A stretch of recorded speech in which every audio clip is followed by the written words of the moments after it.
दोस्तों, निम्रा अहमद का शुमार पाकिस्तान के बेहतरीन लिखारियों में होता है और उनके नॉवेल्स आप सब जानते हैं कि बेहद मकबूल हैं। मगर आज हम नॉवेल्स की बात नहीं करेंगे, बल्कि उनकी एक कहानियों के मजमूए की बात करेंगे, जिसका नाम है इब्लीस।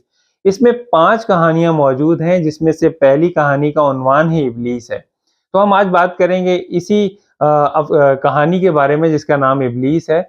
और इसके बारे में बताने के लिए अगर मैं आपको एक शेर पढ़कर सुनाऊँ, तो आपको बआसानी समझ में आ जाएगा कि इस कहानी का थीम क्या है। आपने भी ये शेर बारहा सुना होगा कि हैं कवाकिब कुछ, नज़र आते हैं कुछ, देते हैं धोखा ये बाज़ीगर खुला। बिल्कुल इसी तरीके से इस कहानी का भी कुछ अहवाल है। ये कहानी दरअसल घूमती है तालीमी इदारे के गिर्द, और अमूमन हम तालीमी इदारों के हवाले से इस किस्म के स्कैंडल सुनते रहते हैं, जिस पर ये कहानी मबनी है।